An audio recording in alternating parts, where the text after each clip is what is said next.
जय श्री कृष्णा। आप सभी का हमारे YouTube चैनल पर बहुत बहुत स्वागत है। आज मैं आप सभी को जन्माष्टमी पर सुनी जाने वाली भगवान श्री कृष्ण की जन्म कथा सुनाती हूँ। जन्माष्टमी के दिन भगवान की इस कथा को सुनने से बहुत ही अच्छी और पुण्य फलों की प्राप्ति होती है। तो वीडियो स्टार्ट होने से पहले आप हमारे चैनल को सब्सक्राइब कर दीजिए, हमारी वीडियो को लाइक कर दीजिए, शेयर कर दीजिए और कमेंट सेक्शन में जय श्री कृष्णा, राधे राधे, राधे कृष्णा ज़रूर लिख दीजिए। भाद्रपद कृष्ण अष्टमी को श्री कृष्ण जन्माष्टमी कहते हैं क्योंकि यह दिन भगवान श्री कृष्ण का जन्म दिवस होता है। इसी तिथि की घनघोर अंधेरी रात को रोहिणी नक्षत्र में मथुरा के कारागार में वसुदेव की पत्नी देवकी के गर्भ से भगवान श्री कृष्ण ने जन्म लिया था। यह तिथि उसी शुभ घड़ी की याद दिलाती है और सारे देश में बड़ी धूमधाम से जन्माष्टमी मनाई जाती है। अब मैं आपको जन्म की कथा सुनाती हूँ। द्वापर युग में भोजवंशी राजा उग्रसेन मथुरा में राज्य करता था। उसके आताई पुत्र कंस ने उसे गद्दी से उतार दिया और स्वयं मथुरा का राजा बन गया। कंस की एक बहन देवकी थी जिसका विवाह वसुदेव नामक यदुवंशी सरकार से हुआ था। एक समय कंस अपनी बहन देवकी को उसकी ससुराल पहुंचाने जा रहा था। रास्ते में आकाशवाणी हुई, हे कंस, जिस देवकी को तू बड़े प्रेम से ले जा रहा है उसी में तेरा काल बसता है। इसी के गर्भ से उत्पन्न 8वां बालक तेरा वध करेगा। यह सुनकर कंस वसुदेव को मारने के लिए उद्यत हुआ। तब देवकी ने उनसे विनयपूर्वक कहा, मेरे गर्भ से जो संतान होगी उसे मैं तुम्हारे सामने ला दूंगी। बहनोई को मारने से क्या लाभ है। कंस ने देवकी की बात मान ली और मथुरा वापस चला आया।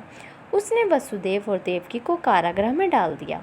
वसुदेव देवकी के एक एक करके 7 बच्चे हुए और 7 को जन्म लेते ही कंस ने मार डाला। अब 8वां बच्चा होने वाला था। कारागार में उन पर कड़े पहरे बैठा दिए गए। उसी समय नंद की पत्नी यशोदा को भी बच्चा होने वाला था। उन्होंने वसुदेव देवकी के दुखी जीवन को देख 8वें बच्चे की रक्षा का उपाय रचा। जिस समय वसुदेव देवकी को पुत्र पैदा हुआ उसी समय संयोग से यशोदा के गर्भ से एक कन्या का जन्म हुआ जो और कुछ नहीं सिर्फ माया थी। जिस कोठरी में देवकी वसुदेव कैद थे उसमें अचानक प्रकाश हुआ और उनके सामने शंख, चक्र, गदा, पद्म धारण किए चतुर्भुज भगवान प्रकट हुए। दोनों भगवान के चरणों में गिर पड़े। तब भगवान ने उनसे कहा, अब मैं पुनः नवजात शिशु का रूप धारण कर लेता हूँ। तुम मुझे इसी समय अपने मित्र नंद जी के घर वृंदावन में भेज आओ और उनके यहाँ जो कन्या जन्मी है उसे लाकर कंस के हवाले कर दो। इस समय वातावरण अनुकूल नहीं है, फिर भी तुम चिंता ना करो।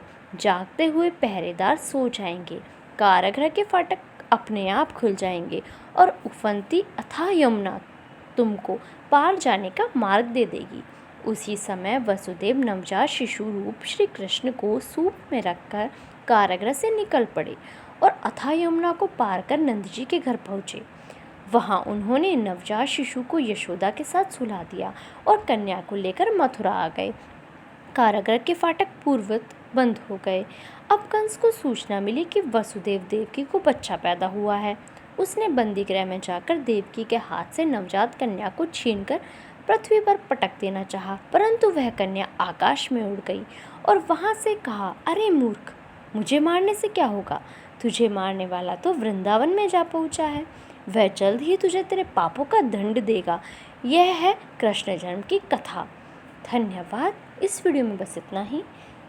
प्लीज़ आप मेरी वीडियो को लाइक कीजिए, शेयर कीजिए और मेरे चैनल को सब्सक्राइब कीजिए।